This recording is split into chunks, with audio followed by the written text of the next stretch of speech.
Today we are going back to the past, a past where I was just a small child.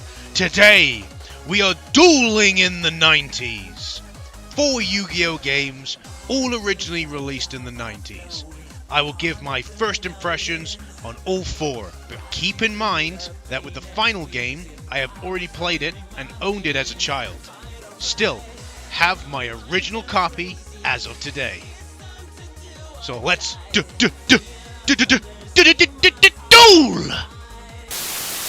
So, the very first Yu-Gi-Oh! Video game ever made is basically like Tamagotchi. I think this one is based off of Yu-Gi-Oh! Season 0, rather than Duel Monsters, that the series that most people tend to remember. Season 0 never got localized in the West, so... If you haven't heard of Season 0, I'm not surprised. Like I said, it never got localized in the West. There is a fan sub available online if you're that interested. I did give it a go. It's different. I'll give you that. It's very different.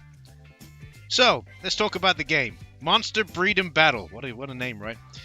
It's more like, it's more like a Tamagotchi game than an actual standard Yu-Gi-Oh game, which is an interesting starting line for the Yu-Gi-Oh series, considering it's based on a card game. Okay, let's have a Tamagotchi game instead.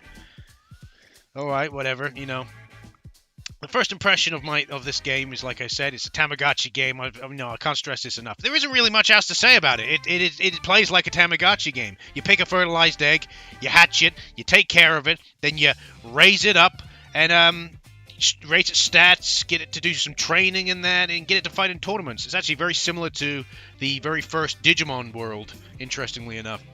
But I like the style of the game. It's pretty neat. The fighting mechanics, again, are just simple. You move your little monster to the opponent's little monster like a game of chess. And when you get close enough, you can just then attack it. Monsters have health instead of attack points. Obviously, some monsters are stronger than others. That's why you got to train them. So, you have a monster that's got 4 attack, and you can going up against a monster that's got 2 attack. If that monster, when it attacks, only does 1 damage, then obviously it doesn't defeat it in 1 hit, etc., etc. So, but yeah, it's just there isn't really much else to say about Monster Breed and Battle. Very basic game, seems okay, but very strange first entry into the Yu-Gi-Oh! Video game franchise, in my opinion. I don't know what Konami was thinking with this, but whatever. Okay! The next game is Yu-Gi-Oh! Duel Monsters. It is the first Yu-Gi-Oh! Game on a handheld system. And straight away, I'm going to tell you straight off the bat, it doesn't follow the same rules as the actual card game. So this is the first Yu-Gi-Oh! Game that actually has the game as a card game, whereas the very first Yu-Gi-Oh! Game released was a Tamagotchi clone, played like Digimon World, and all that. This one actually plays like a card game, but it doesn't follow the same damn rules as the actual card game. Great, huh? So at the beginning of the game, you can fight 4 different opponents, those being Yugi, Bakura, Joey, and Tristan. For some reason, Tristan is wearing a headband. I don't know why. He never wears a headband in the show. Maybe that's a Season 0 thing. I don't know. I only watched maybe the first couple of episodes of Season 0. I find the headband pretty appropriate, considering Tristan's one and only fan is more than likely himself. Anyway. The battle mechanics are pretty much that is, if your monster's attack is higher than the opponent's monster's attack, or defense, depending on how they played the card, whether they played in attack or defense position, you destroy that monster. Just like the actual card game. But that isn't always the case. There are a few other little things like elements playing to it as well. If a water monster attacks a fire monster, a water monster has a chance of 1 hit in that freaking fire monster. Again, fire monster's attack could be irrelevant in how much it is. It would just destroy it. It's really strange.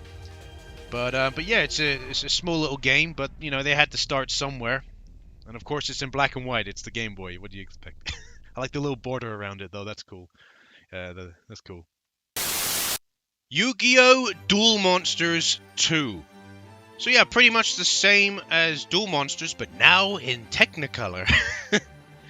I'm not even joking. The menu layout got a small makeover, but you can still start by choosing whether you want to fight Yugi, Bakura, Joey, or cheerleader Tristan. Yes, he still has his headband.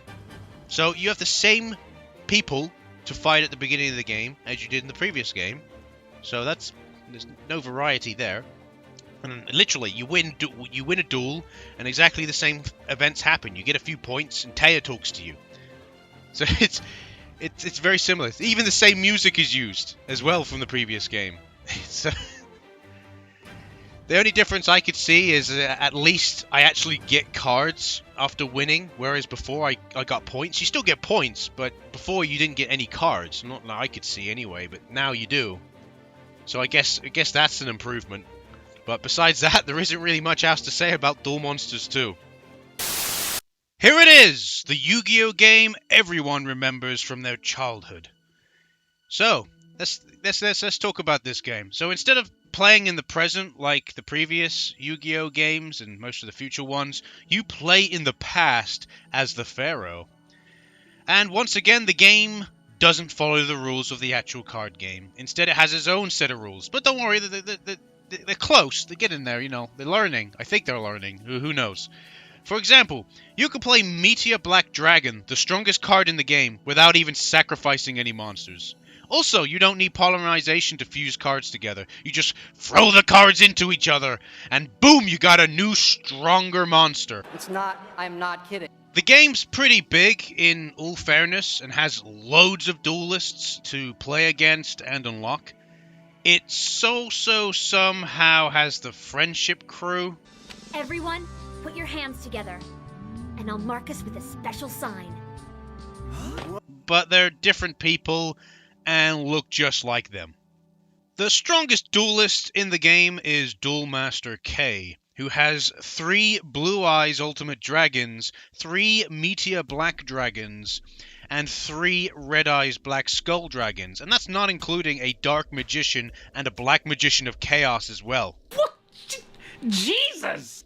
The game's fairly difficult at the beginning, but as you duel and get more cards, you get into the game more and find new strategies. Like filling your deck with Raigeki's Blue Medicine and loads of strong monsters, and yeah, you'll most likely be fine if you do that. Overall, it's a good game to remember, but a bit dated today, especially, you know, if you get used to playing the game as it's supposed to be played, in comparison to this way. You know, you get used to that, and you go back to this, it kind of throws you off a little bit sometimes. But yeah, overall, it's good. It's good to remember. It's good to look back on, I think, and it's good to have good fond memories of. So, I hoped you enjoyed Dueling in the 90s today. I really do feel like we're in Duelist Kingdom. Or maybe not, as these games don't cover that arc. It's always Battle City, isn't it? Battle City and never Duelist Kingdom. Duelist Kingdom will always be my favorite arc. It's the starting arc, but it's just so good. It gets you into it. Don't think it actually gets covered until Legacy of the Duelist, though. I don't think so. We'll find out along the way either way. But yeah, just all of them, just Battle City. We all love Battle City. It gets all the attention. Anyway, thanks for watching. My game of today was Forbidden Memories. Not surprising, right? And I'll see you again. Goodbye!